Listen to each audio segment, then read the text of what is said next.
When it comes to New York Police Department, I was hoping that I was wrong. But the fact is I wasn't, and the reality is it's actually much worse than I imagined. Watch this.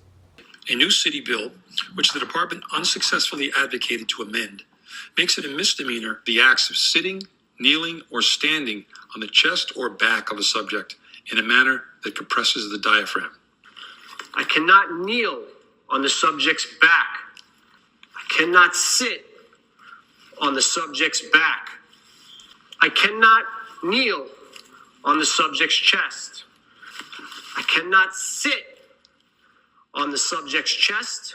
As I feared, the safest and most basic non-violent control techniques of jiu-jitsu used by literally hundreds of thousands of people every single day have been criminalized in New York City. And if you think that's bad, it actually gets worse. These non-violent control techniques are criminal acts, even if unintentional and no injury was sustained by the suspect. Listen to this.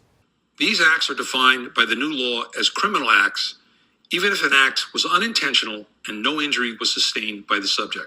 I don't care who you are. If this doesn't concern you greatly, let me put it into context. Even the best police officer in the history of New York City, someone who only arrests absolute criminals and someone who spent years and years and years developing a jiu-jitsu skill set so that they could effectively control an unruly and even violent suspect without causing any harm to the suspect or to themselves in the process, that police officer will face criminal charges if they put their non-violent skills to use. Maybe you're a civilian and you don't see any problem with this. Well, let me explain this crystal clear. By criminalizing non-violent control tactics, you are encouraging violent tactics sooner than necessary. So impact weapons, baton, pepper spray, taser, fists, punches, strikes, all of these are going to be encouraged and authorized before the use of a non-violent mount position.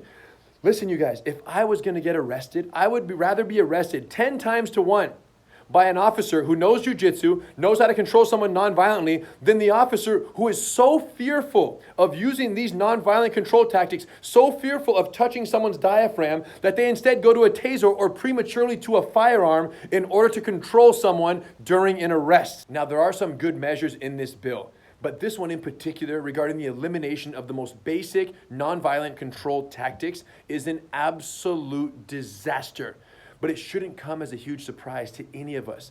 This is what happens when critical policing decisions are made by a room full of suits at city council, none of whom have ever been arrested or ever been into a real street fight, and here they are deciding the future of policing in New York City. I've spoken to several officers in New York City, and morale could not be any lower. Many of them are considering early retirement because it's just not worth it. Even if they arrest someone perfectly and effectively and justifiably, they could face criminal charges because of it.